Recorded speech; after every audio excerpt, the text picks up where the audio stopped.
Bismillahirrahmanirrahim. Assalamualaikum warahmatullahi wabarakatuh. Alhamdulillah wassalatu wassalamu ala Rasulillah wala haula wala quwwata illa billah. Amma ba'du. Baik, kita melanjutkan pembacaan kitab Kifayatul Akhyar, yang mana pertemuan kali ini adalah pertemuan yang ke-17. Pertemuan yang lalu kita telah membahas mengenai fidyah bagi orang yang meninggal dunia, sakit kemudian meninggal dunia. Kali ini kita akan membacakan kitab Kifayatul Akhyar yang dikarang oleh Imam Taqiyuddin Asy-Syafi'i rahimahullah ta'ala, syarah dari kitab Matan Taqrib Abu Syuja'. Qala muallif rahimahullah ta'ala wa nafa'ana bihi wa bi'ulumihi fid dharain amin. Wal hamilu wal murdi'u idza khafata ala anfusihima aftarta wa 'alaihim al qada' aw khafata ala waladayha aftarta wa 'alaihim al qada' wal kaffaratu an kulli yawmin muddun.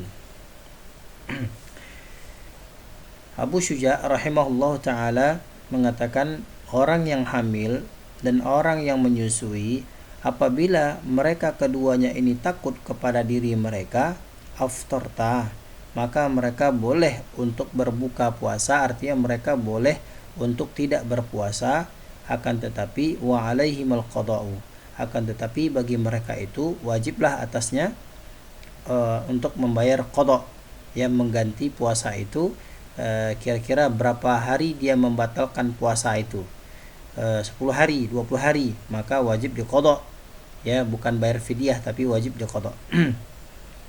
Au khafata ala waladaiha, atau jika mereka keduanya, orang yang hamil, kemudian wanita yang hamil, kemudian wanita yang menyusui, takut, ya, ala waladaiha, takut kepada kedua anaknya, ya, takut kepada kedua anaknya, aftarta, mereka boleh untuk berbuka, ya, boleh untuk berbuka atau boleh untuk tidak berpuasa. Wa alaihimul qada', dan bagi mereka itu wajib untuk membayar qada', ya, bayar qada', yaitu mengganti puasanya. Wal kaffarah an kulli yaumin muddun, dan bayar kafarat setiap harinya 1 mud. Bayar kafarat artinya bayar kasih orang fakir miskin makan 1 mud, ya, kalau dia takut kepada anaknya, begitu, ya. Kemudian Syekh Taqiyuddin rahimahullahu ta'ala mengatakan, mensyarah daripada Matan Taqrib, idza khafat al-hamilu aw wil murdi'u an ala anfusihima dararan bayinan mina saumi, apabila orang yang hamil, orang yang menyusui, takut ala anfusihima, terhadap diri mereka, ya, takut kepada diri mereka saja, begitu, ya. Dararan, membahayakan, dalam keadaan membahayakan, bayinan, nyata, ya, takut kepada diri. Yang kita garis bawah itu adalah takut kepada dirinya, ya, secara nyata, minas saum, kalau misalnya mereka dalam keadaan berpuasa, begitu. Mithlut darari an-nasyi, seperti dapat membahayakan an-nasyi, yang timbul, ya, bahaya yang timbul, lil maridi, terhadap orang yang sakit, minal mardi, daripada penyakitnya. Nah, di sini Syekh Taqiyuddin rahimahullah menyamakan atau memisalkan orang yang sakit dengan orang yang menyusui, atau wanita yang hamil, begitu, ya. Mithlud darari an-nasyi lil maridi minal mardi, ya, seperti halnya bahaya yang timbul bagi orang yang sakit daripada penyakitnya, begitu, ya. Beliau memisalkan. Aftarta, maka bagi mereka itu yang hamil dan yang menyusui itu, boleh untuk berbuka puasa, artinya boleh untuk tidak berpuasa sama sekali. Akan tetapi wa alaihimal qada, maka wajiblah bagi mereka itu untuk mengganti puasanya, Kal maridi, sama seperti orang yang sakit. Nah, orang yang sakit yang mana penyakitnya itu penyakitnya cuma sementara, artinya penyakitnya itu masih ada kemungkinan untuk sembuh begitu ya. Misalnya dalam keadaan bulan Ramadan dia sakit, yang mana sakitnya itu 1 bulan sakit begitu. Kemudian bulan Zulqa'dah ditakdirkan oleh Allah Subhanahu wa taala sembuh, maka wajib baginya itu untuk mengqadha atau mengganti puasanya. Jadi orang yang sakit itu wajib diganti puasanya. Nanti disebutkan dalilnya oleh Imam Taqiyuddin. Wasawa'un tadarrara al-waladu am la, sama saja bagi yang memberikan mudarat kepada anaknya atau tidak. Sama saja bagi orang yang memudaratkan kepada anaknya yang disusuinya atau yang ada di rahimnya atau tidak begitu ya. Kama naqalahul qadi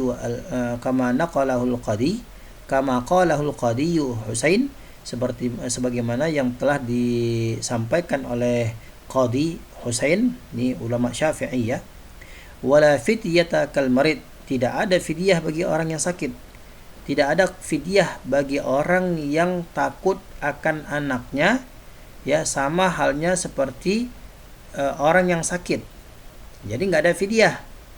Kalau misalnya dia dalam keadaan menyusui, dia dalam keadaan hamil, maka wajib untuk mengqadha, tidak wajib fidyah. Kemudian wa in khafata, kalau dia takut, artinya khafata di sini kembali kepada orang yang hamil dan orang yang menyusui ya. Wa in khafata, kalau mereka takut, ala waladaihima, terhadap anak-anak mereka. Nih, kalau mereka takut kepada anak-anak mereka, bisa babi isqatil walad, dengan sebab isqat al-walad. Isqat itu keguguran ya. Isqatul janin atau isqatul walad itu artinya keguguran. Fil hamili, dalam si wanita itu dalam keadaan hamil, wa qillatil laban fil murdi', atau sedikit air susunya, aftarta, maka mereka boleh untuk berbuka puasa atau boleh untuk tidak berpuasa. Wa alaihimal qada, akan tetapi wajiblah bagi mereka itu untuk mengqada lil iftar. Kenapa? Karena disebabkan oleh mereka itu tidak berpuasa begitu ya. Kemudian bukan hanya qada saja, wal fidyah, akan tetapi mereka juga wajib untuk bayar fidyah. Nih, mereka juga wajib bayar fidyah. Ala azharil aqwal, ini adalah pendapat yang azhar, yang tepat, yang paling tepat, yang paling jitu menurut mazhab Syafi'i. Likulli yaumin muddun min ta'amin, setiap harinya adalah satu orang fakir miskin. Nah, bayar fidyahnya 1 hari ya, kepada orang fakir miskin, yaitu satu mud. 1 mud itu telah kita sampaikan pertemuan yang lalu, yaitu 2 cedupan 2 genggaman tangan orang dewasa beras 2 tangan orang dewasa ini. Itu yang diberikan kepada fakir dan miskin. Dan biasanya orang-orang Indonesia khususnya, mereka itu ya mengkalkulasikan sehari itu dia makan berapa ribu begitu ya, dengan lauknya, dengan ini semuanya, dengan gorengannya, dengan air minumnya begitu ya, kurang lebih kalau dihitung-hitung 50.000 lah sehari gitu ya, 50.000 sehari. Nah, Kita lanjutkan. Kita ulangi lagi supaya tidak salah memahami. Kalau dia takut, kalau si perempuan yang hamil dan orang yang menyusui itu takut kepada anak mereka dengan sebab takut gugur kandungannya atau sedikit air susunya, maka mereka boleh untuk membatalkan puasanya, wa alaihimul qada, akan tetapi wajib atas mereka itu keduanya tadi itu untuk membayar qada. Ya, kemudian wajib juga atas mereka itu untuk membayar fidyah. Disebabkan siapa tadi? Disebabkan takut karena anaknya, begitu ya. Al-Azhar. Apa dalilnya? Allah mengatakan dalam surah Baqarah, A'udzu billahi minasyaitonir rajim, wa 'alal ladzina yutiqunahu fidyatun ta'amu miskin. Ya, terhadap orang-orang yang mana batal puasanya, ya, kemudian mereka itu membayarkan fidyah bagi orang-orang yang yang kepada fakir dan miskin. Fidyatun ta'amu miskin, ya, kepada fakir dan miskin, bayar fidyah kepada fakir dan miskin. Wa bidzalika qala Ibnu Umar wa Ibnu Abbas wala mukhalifa lahuma. Ya, begitu juga yang disampaikan, yang difatwakan oleh Ibnu Umar. Ibnu Umar ini adalah anak daripada Umar bin Khattab radhiyallahu taala anhu, wa Ibnu Abbas, dan Ibnu Abbas, ya, sepupu daripada Rasulullah sallallahu alaihi wasallam. Ayahnya adalah Abbas, ya, Abdullah Ibnu Abbas. Wala mukhalifa lahuma, tidak ada yang menyelisih satupun di antara keduanya itu. Wa qala al-Qadi Husain, dan Syekh Qadi Husain, ya, berkata, yajibul iftaru in adarra al-sawma birradi'.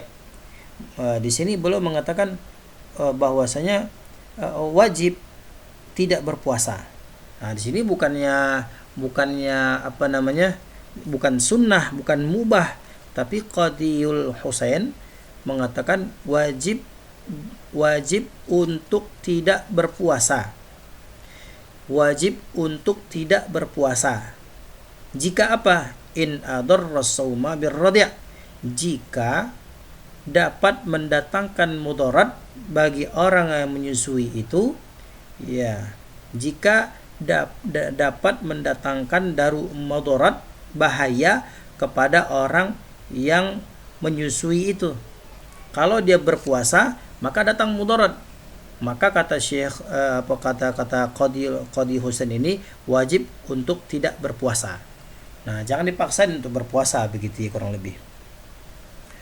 Begitu juga ada kasus juga nih, beliau sampaikan, walau aradat wahidah, kalau seorang perempuan menginginkan anturdia sobiyan, kalau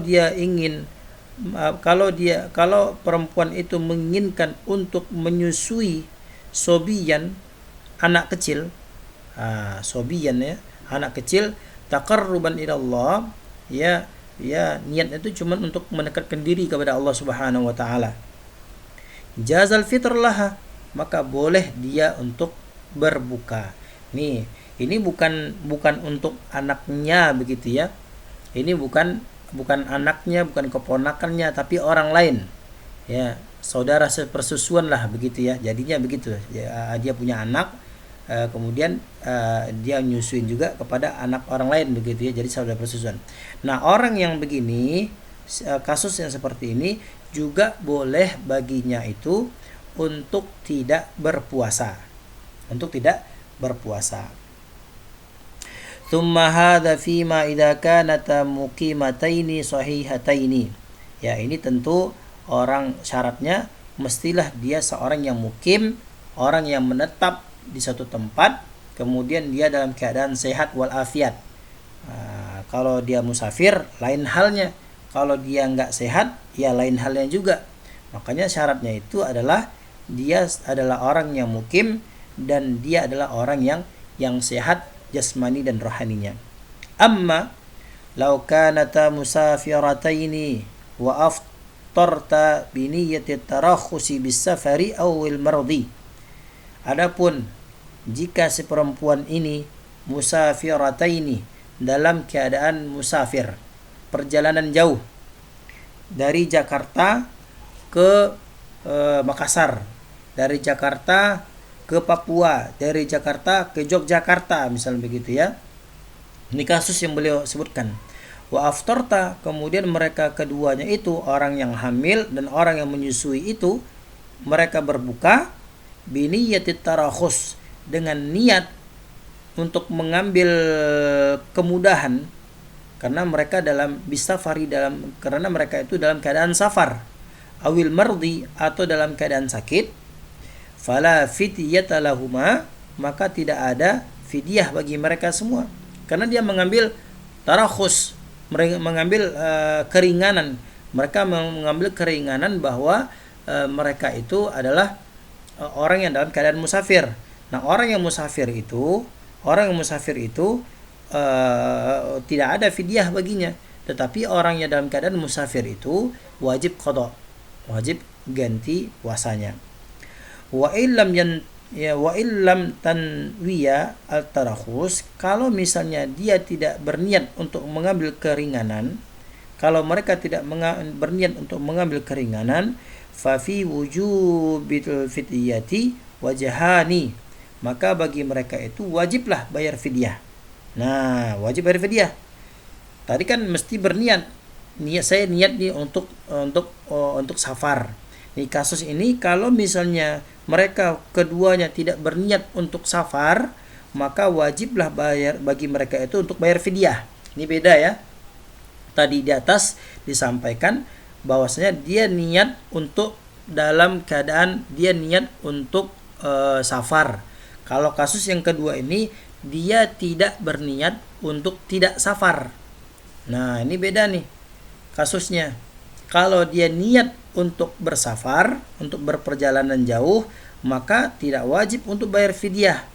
Tetapi kalau seandainya dia niat untuk dia tidak berniat untuk safar, maka wajib baginya itu fa fi wujubil fidyati, maka wajiblah baginya itu untuk membayar fidyah. Nah, kalau saya pribadi orang Pekanbaru, kalau misalnya istri saya itu dari Jakarta, besok kan mau pulang nih Lebaran. Kalau misalnya seminggu sebelum Lebaran kita pulang, ya kita niat nih, apakah kita berniat untuk mengambil rukhsah, keringanan untuk dalam keadaan safar, atau tidak berniat untuk mengambil keringanan karena kita dalam keadaan safar. Nah, ini berbeda kasusnya. Ya. Wajhani, ada dua pandangan. Kal wajhaini, seperti dua pandangan, fi fitril musafir, seperti orang yang berbuka puasa karena dia dalam keadaan musafir. Bil ijma', ini kesepakatan, sudah konsensus para ulama. Wal asah, dan ini ada pendapat yang paling sahih. Nah, ternyata ada dua perbedaan pendapat. Ya, yang pertama mengatakan wajib bayar fidyah. Yang pendapat yang sahih menurut pendapat Syafi'i, annahu la kaffarata hunak, sesungguhnya tidak wajib untuk bayar fidyah. Nah, begitu ya.